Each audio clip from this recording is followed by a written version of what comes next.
No venimos a la casa del Señor porque un simple ritual. Venimos con deseo de que Dios hable a nuestros corazones. Y eso es lo que esperamos en el Señor. Estamos estudiando juntos ya varios domingos, 7 domingos, acerca de los encuentros cercanos del mejor tipo.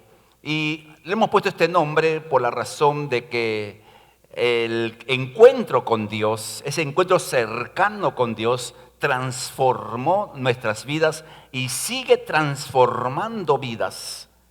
No importa qué tipo de vida, hemos visto desde Adán, hemos visto a Lot, hemos visto a Noé, hemos visto a Moisés, hemos visto a Pedro, a una serie de personajes, 7 personajes con el que hoy día estaremos viendo.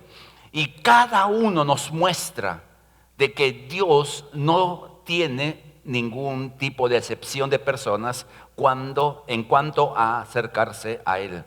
Él se acerca fuera quien fuera la persona. Así que hoy día vamos a estudiar la vida de un personaje llamado Zaqueo. Y creo que Zaqueo es uno de los personajes bíblicos muy conocidos. Y ¿quién no sabe hacer algo acerca de Zaqueo? Y algunos hermanos que llevan años en la fe recordarán una antiquísima canción.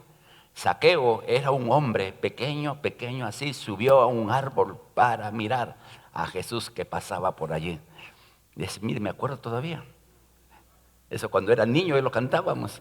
Imagínese, amado hermano, cuántos años, ¿no? Y cuando Jesús pasó para allí, le dijo, Zaqueo, bájate, que tengo preciosas canciones de antaño, como las de ahora también, ¿no? Son canciones interesantes.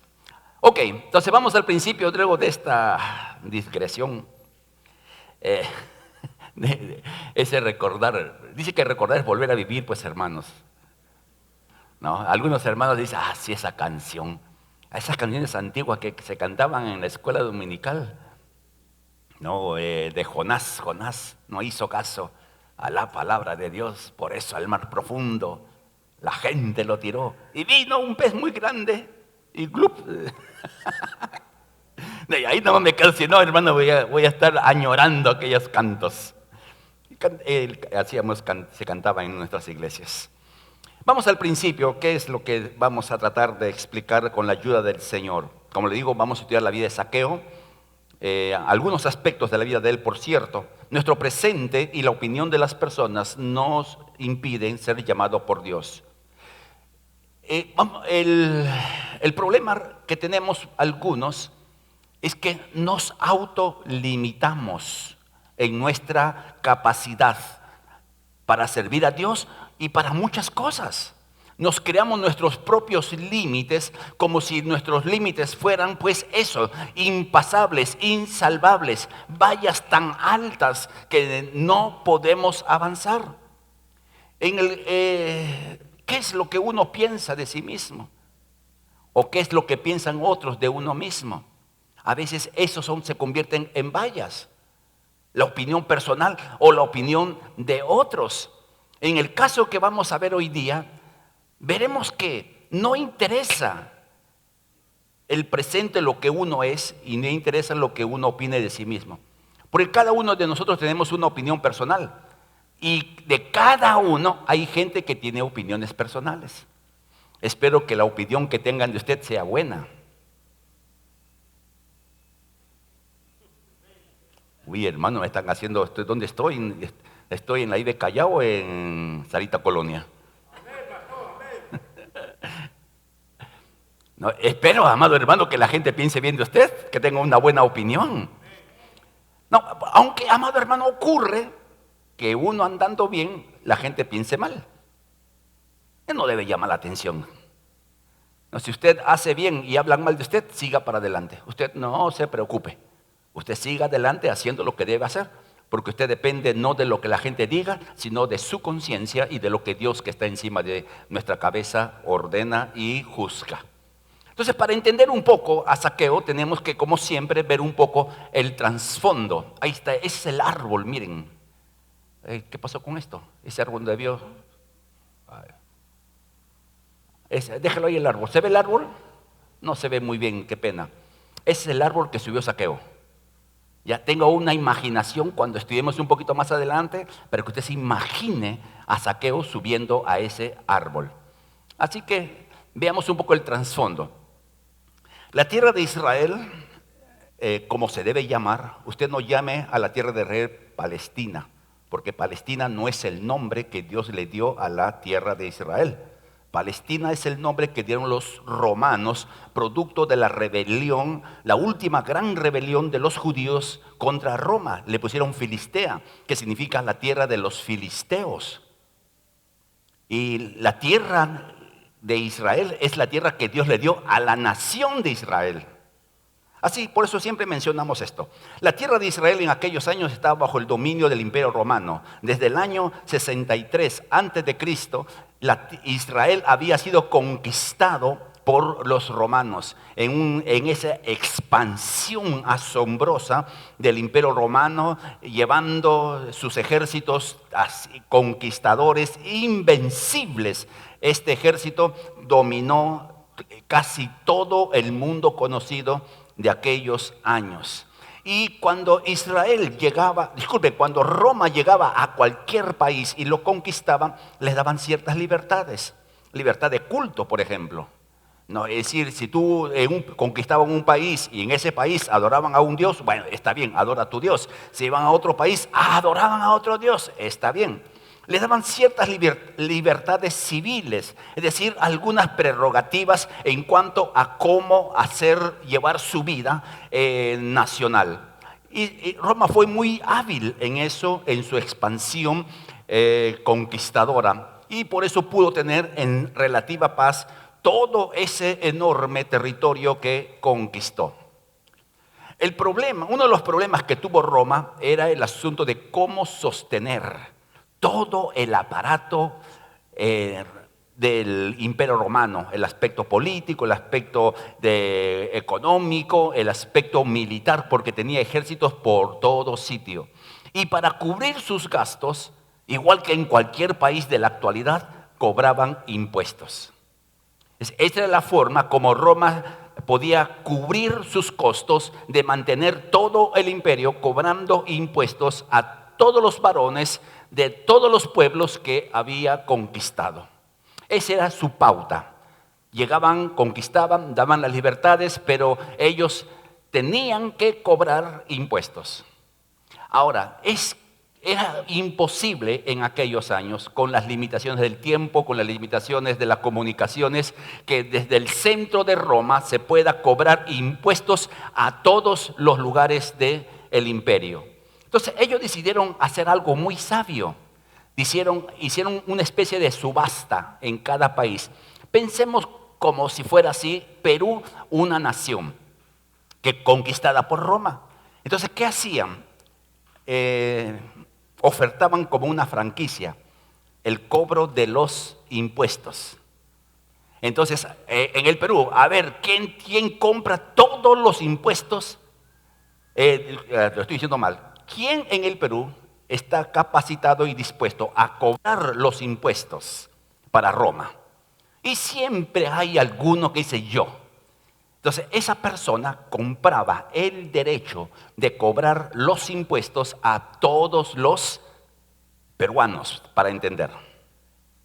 Pero como uno solo no podía cobrar a toda una región, a toda una nación, este único que compraba la franquicia general, comenzaba a subdividir y por regiones, por ciudades, por pueblos, iban abriendo un gran espectro de cobradores de impuestos. Ahora, el que estaba arriba ganaba. El que estaba debajo de él ganaba de lo que cobraba. Y así subsiguiente, bajando. Se ve la imagen, ¿no? Entonces, vamos a decir que el impuesto que pedía Roma era 10 soles por persona. ¿Cuánto llegaría a cobrar el último que se sentaba en la mesa para que cada individuo que pasara, ven acá, tus impuestos pagas? ¿Cuánto sería? ¿Cuánto aumentaría en esa escalera increíble? Entonces, era un abuso. un abuso excesivo. Entonces, en Israel, cuando Roma conquista a Israel, busca a uno que cobre los impuestos a nombre de ellos. Y estos personajes fueron llamados publicanos. Entonces, cuando usted lea en los evangelios, la palabra publicano se refiere a los que cobraban impuestos para Roma, que habían de diversos niveles, diversos tipos, posiciones, etc. Pero todos ellos eran judíos nativos que cobraban los impuestos. Entonces, hasta allí, amado hermano, pareciera de que, bueno, es un trabajo más, que sí era un trabajo. Pero ¿cuál era el problema? ¿Cuál era la situación de los que cobraban impuestos? En primer lugar, a nadie le gusta pagar impuestos. ¿No es cierto? Si hicieran una encuesta en el Perú, que es el país que estamos acostumbrados a hacer encuestas por todo, hicieran una encuesta y te preguntaran, ¿usted le gusta pagar impuestos? ¿Usted quisiera que le corten los impuestos? ¿Qué diría usted? ¿Quién dijo no? ¿Qué mentiroso dijo no? A nadie le gusta, ¿vale, hermano? Usted va a comprar su pollo Rockies, riquísimo, el mejor del universo. Y cuando usted paga, ya está pagando su impuesto. Usted lo paga. Quiera que uno quiera, uno lo paga. Entonces, si hubiera una encuesta que no pagar los impuestos cuando coma pollo Rocky, ¿cuántos diríamos amén? Entonces, la gente no quería pagar, pero ese no era el lío. ¿Cuál era el lío? Avancemos un poquito y veamos ahora cómo eran vistos los publicanos en aquel tiempo. Los publicanos, es decir, los que cobraban impuestos para Roma, estaban a nivel de los pecadores, de las prostitutas y de los que no eran judíos, llamados gentiles. Y eran considerados como lo último de lo último de lo último. Fíjense que un publicano podía ser muy riquísimo, como veremos en el caso de Zaqueo, muy rico, pero la gente lo miraba al nivel de una prostituta. O sea, ya. O sea, el dinero no le servía a él como una forma de estatus social. Porque ahora, amado hermano, si alguien tiene dinero, el dinero le da estatus. ¿Me explico, no es cierto? El dinero da estatus. Tienes mucho dinero, pues la gente te atiende bien, y si tú vas a comprar, sacas tu tarjeta súper, hiper, recontra dorada, ¿no? La gente que te ve la tarjetita esa súper, la hiper, no sé qué color será ahora, la top, ¿no? Te atiende y dice, este señor tiene plata, ¿no? Y te ven cómo estás vestido, te ven tus zapatos, tu pantalón, tu saco, tu corbata, y te califican de acuerdo al costo porque el dinero da posición. Pero de nada les servían los publicanos. Porque aunque se podían vestir con lo último de lo último, eran vistos al nivel de la peor gente de aquellos años. Aparte de eso, estaban excluidos de la vida social. Es decir, pónganse en modo judío, ¿ya? Judío de aquellos años. Tú tienes tu casa, se va a casar tu hija, al lado vive un publicano, al otro lado vive un amigo, invitabas al amigo y al publicano ni la tos. O sea, no se le invitaba para nada. Por eso los publicanos se juntaban y hacían sus propias fiestas, sus propias reuniones. Nadie entraba a una fiesta de publicanos porque eran publicanos, eran despreciables. Entonces estaban excluidos de la vida social, de la vida civil, no podían hacer nada. Y encima excluidos de la vida religiosa. No entraban a lo que se llama la sinagoga, las reuniones, lo que hoy día podríamos llamar como un hogar, una célula. No podían reunirse. Si uno quisiera entrar, lo botaban. Y si quería entrar al templo, hasta lo podían matar. Miren qué posición tenían los publicanos. Y en este caso Zaqueo, que era principal, es decir, estaba a cargo de una zona muy grande y él cobraba los impuestos a través de sus representados. Tenía mucho dinero. Pero amado hermano, ¿de qué le valía? ¿De qué le valía tener dinero si no tenía reconocimiento, si no era respetado, si era mal visto? Por eso es el trasfondo en la vida de este personaje que estamos considerando hoy día, el famoso Zaqueo. Yo he enseñado sobre Zaqueo, ¿cuántas veces, amado hermano? ¿Cuántas veces habré predicado sobre Zaqueo? Pero miren en esas cosas que a uno le pasa. Dice que el mejor cazador se le va la paloma. Nunca me había puesto a investigar qué significaba su nombre. No se me había ocurrido y haciendo este tema dije, ¿cuál será el significado del nombre de Zaqueo? Porque los nombres en el concepto bíblico expresan mucho más de lo que hoy día conocemos. Hoy día nos ponemos nombres solamente para diferenciarnos de Pedro y de Juan. No lo ponemos nombre en función de, sino sencillamente porque me gusta. No, mi hijo, por ejemplo, se llama Luis Daniel. Ya saben ustedes por qué se llama Luis. No, porque así es uno. ¿Cuántos de los que están acá le han puesto su nombre uno de sus nombres a su hijo? ¿Sí? No, ¿qué culpa tienen los hijos que tengan nuestro nombre, no? Menos mal que nuestros nombres son bonitos y le hemos puesto el nombre bonito a nuestro hijo, porque algunos tienen dos nombres y el segundo nombre no es tan bonito y le han puesto el bonito por lo menos, no se desquitaron con sus hijos. Pero en los tiempos bíblicos los nombres hablaban de la naturaleza, de la conducta, del comportamiento, de quién era la persona. Y miren, cuando nació Zaqueo, sus padres le pusieron Zaqueo, que significa puro. ¡Qué nombre tan curioso! Y ahora el contraste está en esto. Para el judío normal y corriente, Zaqueo no era nada. Se mezclaba con gentiles o con no judíos. Agarraba dinero que no era judío. Para ellos era pues mortal.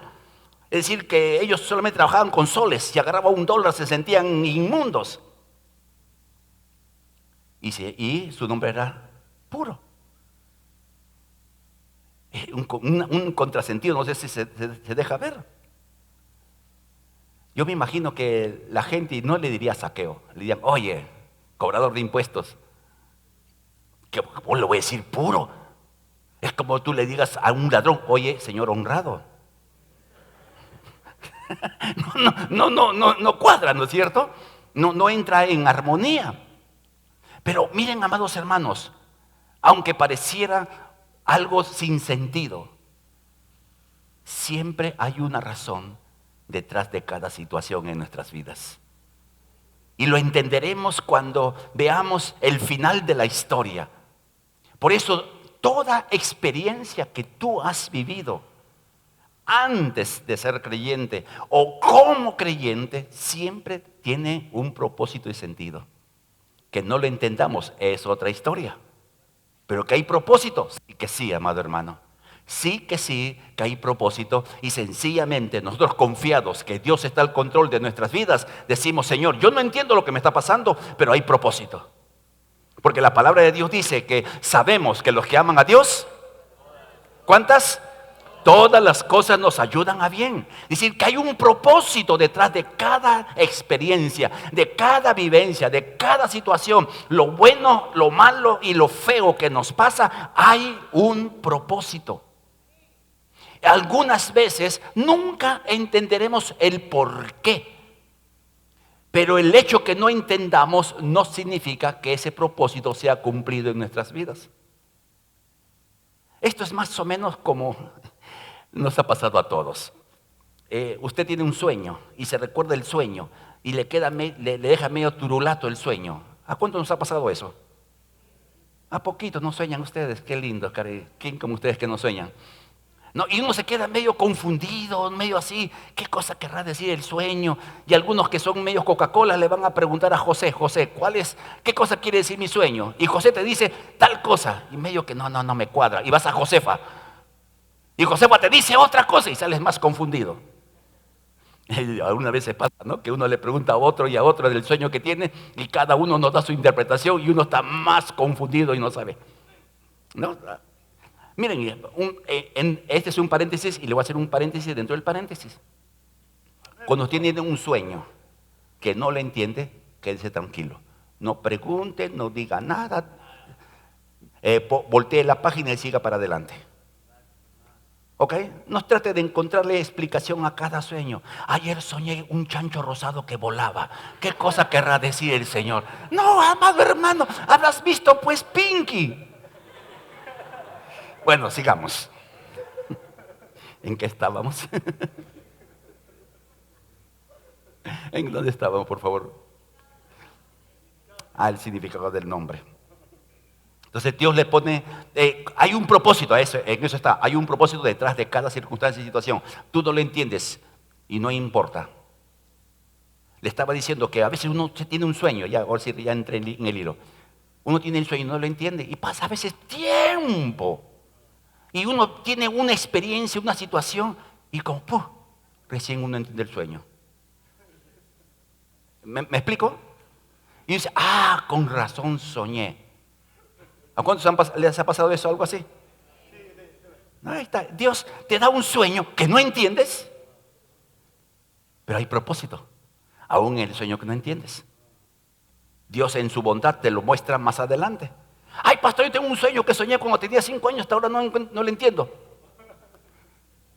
Ya cuando llegues al cielo entenderás, ya. Y Dios te dirá, ese sueño fue el que tomaste demasiada leche y te comiste toda la mazamorra. Una indigestión.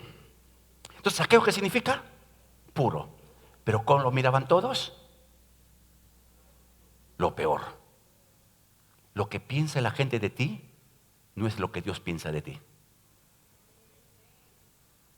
Amén, hermanos. Porque a veces nos dejamos guiar por lo que la gente piensa. Nos dejamos dominar por la opinión de los demás. Hermanos, no somos políticos para estar preocupados de lo que la gente diga. Somos cristianos, hijos de Dios. Dependemos de lo que el Padre diga de nosotros. Así que, amado hermano, ahí está Saqueo, un hombre con un nombre muy significativo, por cierto. Ahora, Saqueo, tranquilo. Saqueo tenía una serie de limitantes. En primer lugar, como hemos dicho, Saqueo no tenía nada de puro por causa de su trabajo, por causa de relacionarse con los que no eran judíos, con los invasores, con los conquistadores, con los romanos, por manejar el dinero romano. O sea, Saqueo era, pues, como hemos dicho, un paria dentro de la nación de Israel. Era odiado y rechazado por todos los judíos. Usted se imagina, amado hermano, cómo es vivir teniendo dinero y no aceptado por nadie. Debe ser difícil, ¿no? Debe ser difícil que hagas una fiesta para 100 y no venga ni uno. Porque si invitaba a alguien, si un publicano se le ocurría hacer una fiesta para invitar a sus vecinos, nadie iba. Ni el más hambriento iba. Ni el paracaidista venía. Esos que se autoinvitan a las bodas, ¿no? O a los cumpleaños, o algunos a la hora del almuerzo. Era muy rico. La Biblia dice que era muy rico y era uno de los principales cobradores de impuestos, es decir, uno que estaba en el top de los cobradores de impuestos. Todo eso eran los limitantes para él. Y encima, lo más curioso de todo, que era pequeño. Ahora, cuando nosotros hablamos de la palabra pequeño, entendemos una persona de estatura baja, pero el concepto es que sufría enanismo. O sea, no era una persona pequeña, formada, así como algunos que tienen estatura pequeña y su cuerpo es simétrico. Él, por lo que les describe la palabra, sufría de enanismo. Entonces tenía un cuerpo un poco complicado. ¿Me dejo entender, amados hermanos? Entonces, ese era un lío, amado hermano. Era un lío. Ahora usemos nuestra santa imaginación. Ya, usemos nuestra santa imaginación. Generalmente los que sufren de enanismo, pequeños, tienen contextura un poco gruesa. Entonces, imagínense a Zaqueo, bajito, medio gordito y con sus túnicas. ¿Cómo lo ve? ¿Cómo se imagina usted? ¿No? Esos eran sus limitantes. Como para decir, esto es todo lo que tú tienes. Es todo lo que tú puedes. Más allá no tienes absolutamente nada. Ahora, ¿qué describe la historia en Lucas, en el pasaje que hemos considerado Lucas 19? No hemos mencionado Lucas 19. ¿Qué es lo que menciona? Zaqueo tuvo un deseo, un anhelo. Quería ver a Jesús. Él quería ver a Jesús. Ahora, ¿por qué quería ver a Jesús? Yo entiendo así, amado hermano, que no era novelero. ¿Se entiende lo que es la palabra novelero? Algunos, ya. Entonces, les explico un ejemplo. No, tú estás caminando por la calle y escuchas un accidente. ¿Qué haces? La verdad, hermano, ya... a mirar la sangre por allá. Novelero, ese es el novelero, ¿no? El novelero es la persona que le gusta saber qué cosa pasa para tener de qué hablar en el trabajo o en la casa o con los amigos o cuando fuera. Todos somos noveleros, amado hermano, todos tenemos esa curiosidad por ver. Pero como no nos gusta que nos vean cuando nos caemos al suelo o cuando nos pasa algo. Somos curiosos los seres humanos, por cierto. Entonces, él no quería ver a Jesús solamente para saber quién era. Él quería ver a Jesús para conocer a aquel que no despreciaba a los publicanos. Porque seguramente le llegarían noticias de que Jesús entraba en las casas de los publicanos, almorzaba con los publicanos, compartía con los publicanos. En varios pasajes en la Biblia encontramos a Jesús con los publicanos comiendo. Por eso me encanta Jesús como el hombre, siempre pensando en la comida. Siempre pensando en la comida, amado hermano.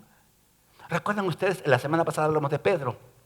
Cuando Pedro llega a la orilla, ¿qué tenía Jesús? Pescado a la parrilla. ¡Ah, qué rico es, amado hermano! Y Jesús dijo que Él no volvería a comer del pan y tomar de la copa hasta el final de los tiempos. O sea que al final de los tiempos vamos a estar con Jesús, los hombres van a estar felices en el cielo. No vamos a decir, Jesús, vamos a una parrillita. Y Jesús, vamos. Por eso, queridas hermanas, usted no se meta con el santo almuerzo de su esposo. Los hombres casados deberían decir amén. Tú eres soltero, Jecho. Pero, entonces, ¿qué cosa quería Zaqueo? Conocer a Jesús. ¿Quién es ese que no desprecia? Ahora, ¿por qué? Porque Jesús tenía un trasfondo. Ya era conocido como el que hacía milagros, ya era conocido como el maestro, ya era un personaje, no era alguien más, era un personaje. Y ese personaje se juntaba con los que supuestamente nadie se debía juntar. Él quería solamente conocerlo. Ahora, volvamos a nuestra santa imaginación. ¿Cómo se imagina usted a Zaqueo? Chiquita, ya, ok. Así se imagina usted. Ahora, cuando alguien que es bajo quiere ver algo que está más allá y hay un montón de gente, ¿qué cosa ve? No puede ver nada, ve la cintura del que está delante. Entonces ahí tenía un limitante, un impedimento. Y encima, como era el despreciado de todo el pueblo, alguien miró para atrás, oye, ahí está Zaqueo, cierra, no dejes verla. ¿Y usted qué hubiese hecho?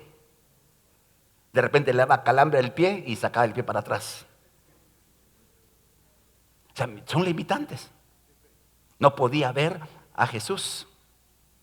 ¿Y qué es lo que hizo, dice la Biblia? Subió a un árbol. ¿Cuántos de ustedes han sido trepadores de árbol? ¿Sí? Ay, Luis Nosito especialista, parecía, el mono le quedaba corto.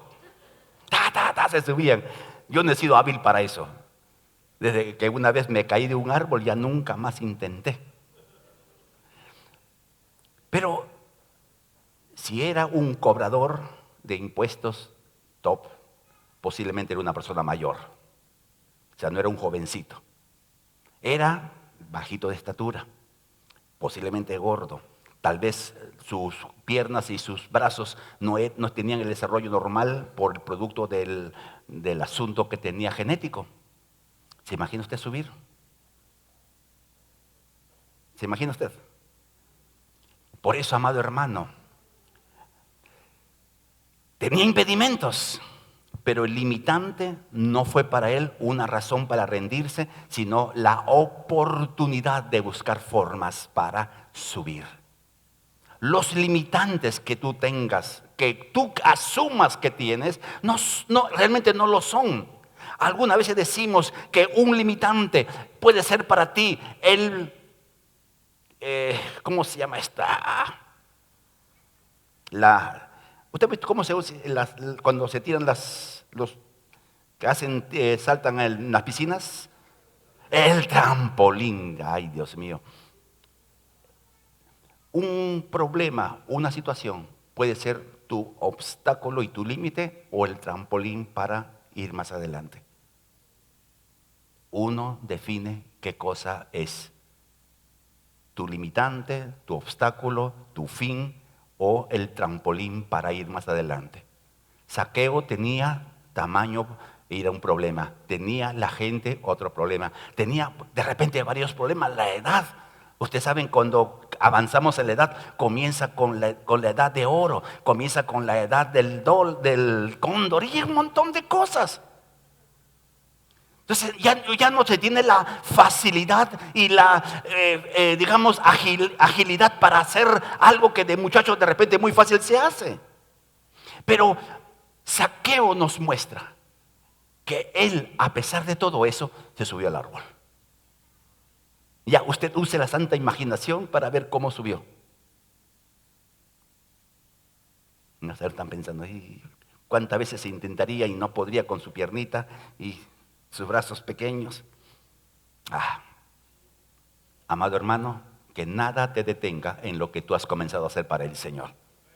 Amén, hermanos, que nada te detenga. Dale para adelante. Entonces preguntémonos, ¿en qué se diferencia Jesús de Zaqueo? De hecho, hay diferencias obvias. Jesús sí era el Hijo de Dios, nunca había pecado. Zaqueo, bueno, pues ya con lo que estamos diciendo. Pero hay una diferencia abismal que quisiéramos hacer notar en esta mañana en que se apagó.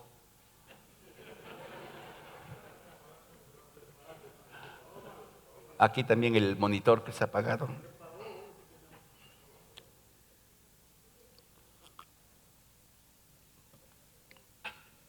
En esta casa pasa de todo, amado hermano, así que yo ya ni me asombro ya. Y si algún domingo no pasa nada, digo, ¿qué habrá pasado? Que no pasó nada. ¿Cuál es la diferencia entre Zaqueo y Jesús? ¿Qué cosa quería? Ay, no avanza. ¿Listo?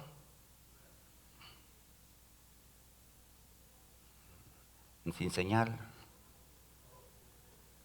Bueno, ya lo verán después, que es poco. ¿Qué cosa quería Zaqueo? Ver a Jesús. Para él, para Zaqueo, le bastaba ver a Jesús, mirar qué pasa y decir, ya sé quién es. O sea, para Zaqueo le satisfacía el simple hecho de ver a Jesús, el simple hecho de conocer quién era Jesús. Sin embargo, ¿qué cosa quería Jesús? ¿Cuántos recuerdan la historia? Jesús dice, quería estar en la casa. Recordemos la historia porque es tan conocida que creo que quien no lo sabe, pues es, bueno. Jesús está caminando con la gente rodeándolo, sus 12 discípulos que eran como su, ¿cómo se dice? Seguridad. No, eso es la Biblia, los 12 andaban alrededor de él y como el caso de la mujer con flujo de sangre que la tocó. Y Jesús dice, ¿quién me ha tocado? Todos te apretan, él estaba ahí a su lado. Entonces Jesús sigue caminando en la marcha de procesión, caminando, y justo llega debajo del árbol. Y se detiene, levanta la vista, ¿y cuál es la primera palabra que dice? Zaqueo. Pregunto, ¿quién le dijo a Jesús primero que alguien había en el árbol? Ustedes han visto, es muy frondoso. ¿Quién le dijo cómo se llamaba? O sea, miren, amado hermano, cuando usted se encontró con... No, al revés. Cuando el Señor se encontró con usted, el Señor sabía cómo te llamabas. Entonces, ¿y qué le dijo Jesús a Zaqueo? No me salten. Baja. ¿Y qué le dijo? ¿Cómo le dijo? Baja. Rápido. Yo me imagino, amado hermano, que le dijo así porque Zaqueo se demoró en subir. Posiblemente, ¿no? Baja rápido, que es necesario que yo entre en tu casa. Zaqueo tenía en base a sus límites, le bastaba conocer a Jesús. Jesús, conociendo la capacidad de Zaqueo, quería estar en su casa. Apliquémoslo a nuestras vidas. Algunos solamente hemos sabido algo de Dios. Y algunos de niños, yo he escuchado a muchos creyentes que de niños han sido buenos practicantes católicos.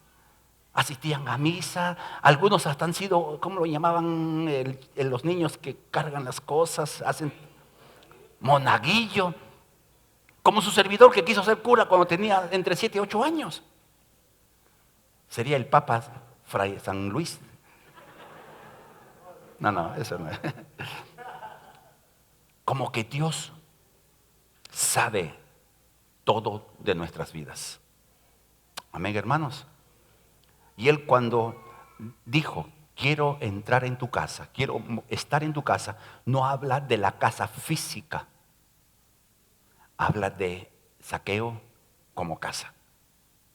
Quiero estar en tu vida. Quiero estar en tu vida. Porque, y lo veremos luego, ¿por qué quería Jesús estar en la casa, en la vida de Zaqueo? ¿Qué hizo Zaqueo, amado hermano? Zaqueo bajó rápido, saltó de repente y corriendo se fue a su casa a preparar para la llegada de Jesús. Ahora, hermanas casadas, ¿cuántos de ustedes alguna vez su esposo se le ocurrió llevar un invitado sin avisarle? Amén. Una. ¿Quién más? A ver, hermanas, libérense, queridas hermanas. No, es un lío para una dama que tiene su comida, su plan establecido, que el esposo llegue con un invitado que no ha avisado. Entonces llega Zaqueo a su casa, seguramente su esposa ya había cocinado, qué sé yo, y le dice, mira, viene Jesús. Yo imagino que la mujer dijo, ¿cuándo aprenderá? ¿Cuántas veces le he dicho que no invite sin avisarme? Y viene con 12 más. Porque Jesús nunca andaba solo, andaba con 12, como mínimo. Yo creo que la mujer le dio un ataque allí. Pero ¿cuál es el punto, amado hermano, aparte de todo esto, que es el adorno de la enseñanza? Zaqueo hizo de inmediato lo que Jesús le dijo. No lo pensó, no cuestionó, escuchó algo y lo hizo. ¿Sabe usted, querido hermano, que algo tenemos que aprender? A no cuestionar las órdenes que Dios nos da. Porque cuando uno comienza a cuestionar la orden que Dios nos da, no lo vamos a hacer. ¿Cuántos de ustedes ha sido parte de una familia numerosa, de varios hermanos? ¿Ya? Entonces van a entender cabalito. Mamá ordena a Pedrito, Pedro, haz esto. Y ahí están los 4, 5, 6, 10 hermanos, porque hay familias que han vivido así, numerosas. Y todos los 9 lo miran. ¡Hala! Pedro le tocó. Son bravos los chicos, pues, ¿no? ¿Y Pedro qué hace? ¿Por qué a mí? Y comienza a cuestionar. Y muchas veces, por cuestionar la orden, no la hacen. Hasta que viene mamá con la santa chancleta, de uno solo lo hace, ¿no? Miren, amados hermanos, cuando Dios nos da una orden, obedezcámosla. No cuestionemos las órdenes divinas. Aquí encontramos Zaqueo, nos da una lección, y todavía que ni siquiera era creyente. Nos está enseñando una lección. Dios da órdenes, obedezcámoslo. Al estilo de los ejércitos de cualquier parte del mundo. Las órdenes se obedecen sin dudas ni... Aunque los oficiales, los soldados obedecen murmurando y cuestionando, pero los hijos de Dios obedecen sin murmurar y sin cuestionar. Así que hacer lo que tenemos que hacer.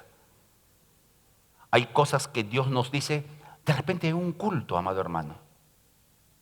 De repente en un culto Dios te dice que hagas algo con tu familia, con tu esposa, con tu hijo, con tus padres. Algunas veces hemos dicho varias veces, por ejemplo, querido hijo, ¿tú ya trabajas? Preguntemos mejor, ¿cuántos hijos acá ya trabajan? Hijos que tienen a su mamá, a su papá vivos. A ver, ¿cuántos hijos ya trabajan? Uy, algunos no trabajan. ¿Qué hacen? Viven por fe.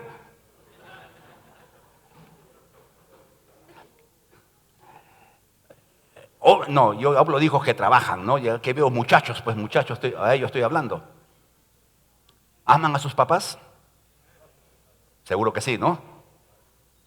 ¿Saben ustedes que de grandes aprendemos a amar a los padres a pesar de los errores que cometieron con nosotros?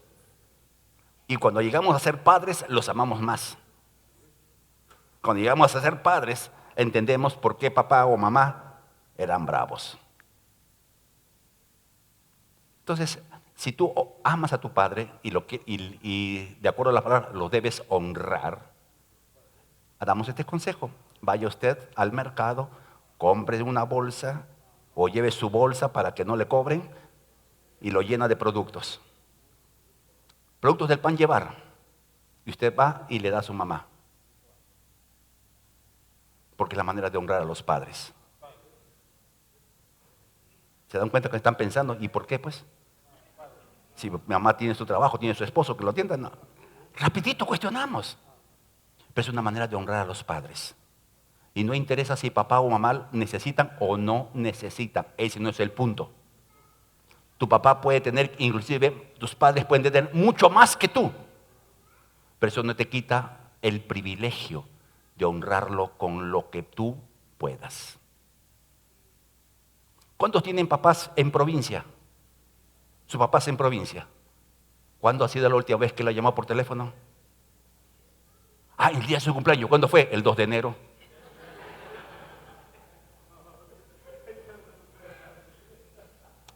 Miren, queridos hermanos que tienen a sus papás lejos, ponte en caso de tu padre, que tu hijo no te llame meses tras meses. Si a veces el hijo sale, nuestro hijo que vive en casa sale y supuestamente debe venir a las 9, ya son las 10 y estamos en punto de desesperación. Las 11 ya estamos locos. Las 12 vamos a la policía. Los padres me entienden, ¿no? Imagínense en su papá. Mi papá vive aquí en Lima. ¿Dónde? Por otro lado, por allá. ¿Les llamó también? Bueno, ahí dejémoslo porque ya algunos me están mirando con mala cara.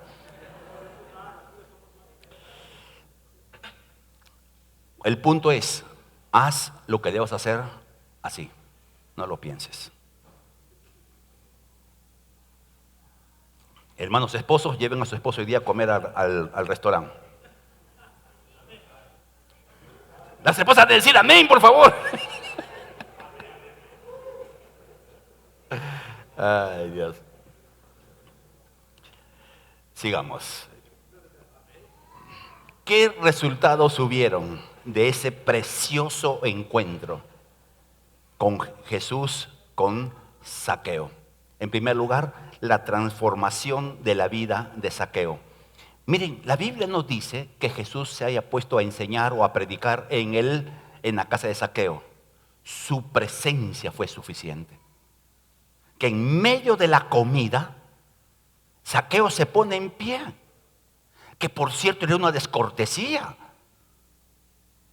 No sé si usted está con su familia almorzando y de repente alguien se para y se va.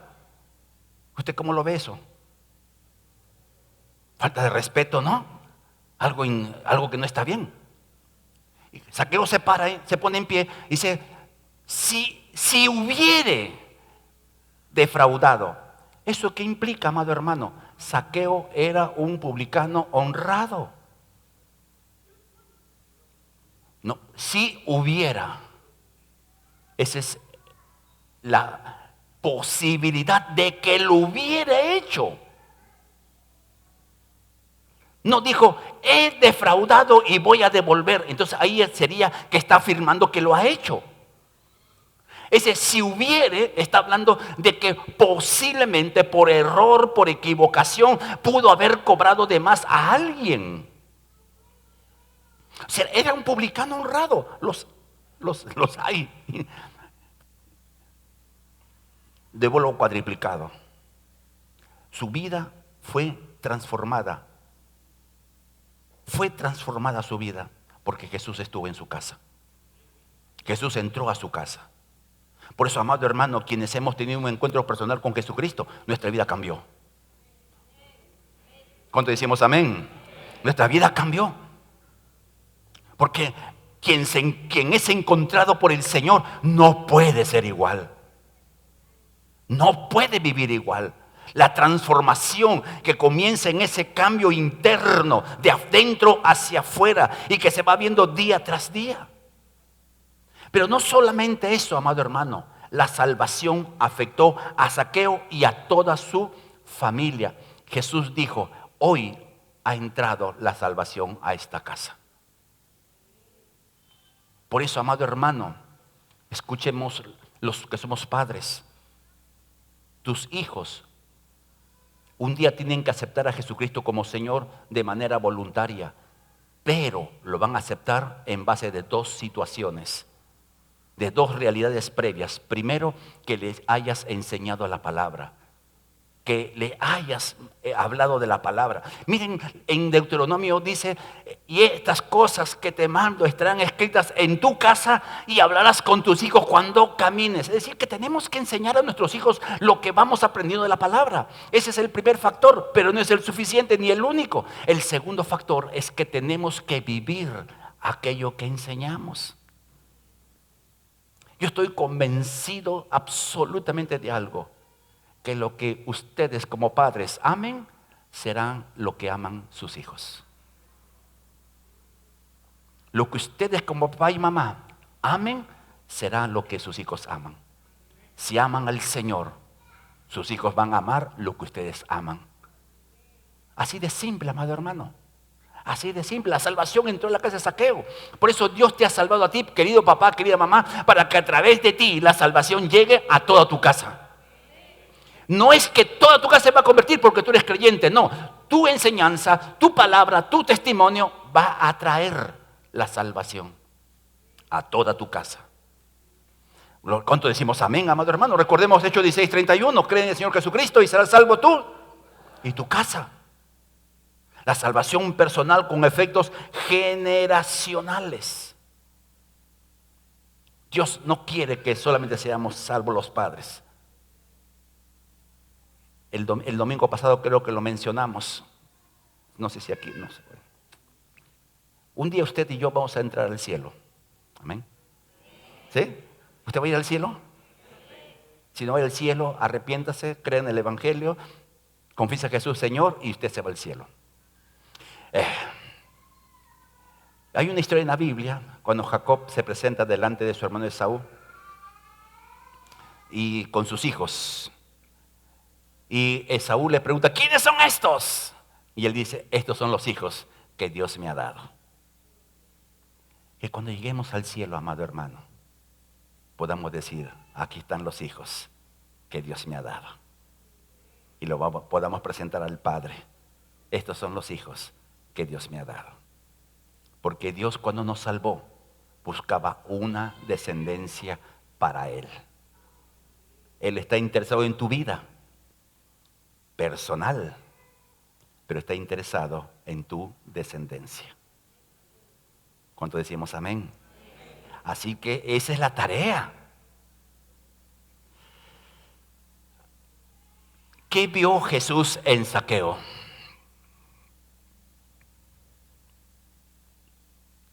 Otra vez.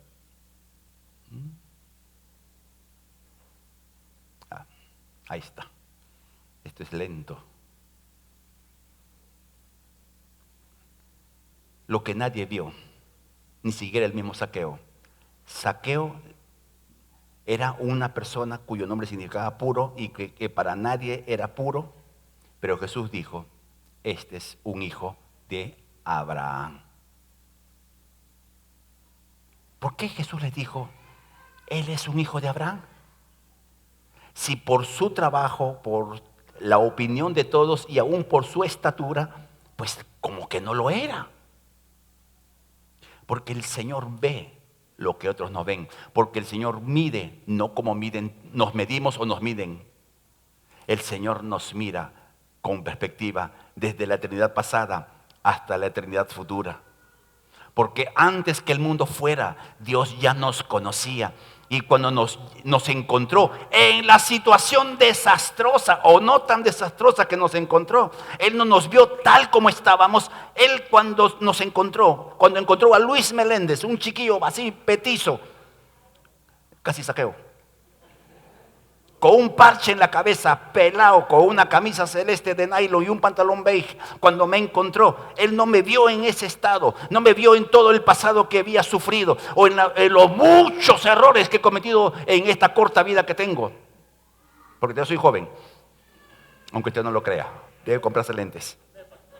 Él me vio tal como me vio, me conoció antes que el mundo fuera. La Biblia dice que a los que antes conoció. Entonces cuando Él me encontró de niño, me vio como me vio en la eternidad. Cuando el Señor nos encontró a nosotros, de repente nuestra vida, de repente nuestras costumbres, de repente nuestros pecados, de repente nuestros fracasos, pues nos descalificaban totalmente. Pero gracias al Padre, que Dios no nos ve tal como somos hoy día. Dios nos ve con perspectiva de eternidad pasada y eternidad futura. Porque no solamente nos ve en el momento, sino nos ve que un día estaremos con Él para siempre. Eso es lo que vio Jesús y es lo que ha visto el Señor en cada hijo suyo. En ese encuentro divino que transformó la vida de Zaqueo y de hecho de toda su familia. Por eso, amados hermanos, no hay limitante.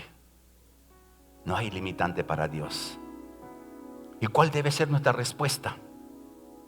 ¿Cuál debiera ser nuestra respuesta a tan alta demostración de gracia y de misericordia? Gratitud. Seamos agradecidos a Dios. Seamos agradecidos a Dios, amado hermano. Quizás cosas que pasan en tu vida no le encuentres un sentido. Las dificultades propias, los problemas comunes que todos nos pasan, como que a veces no lo entendemos. Pero ¿cuánto dura la vida? 80 años es lo más fuerte, dice la Biblia. Eso dura la vida. Hay un dicho antiguo: no hay mal que dure, ni cuerpo.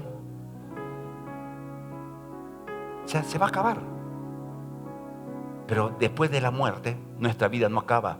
Después de la muerte física, recién comenzamos a vivir. Recién comenzamos a vivir. Confiados, amado hermano. Confiados, sirviendo al Señor por gratitud, siendo agradecidos en toda nuestra vida. ser agradecidos. Amén.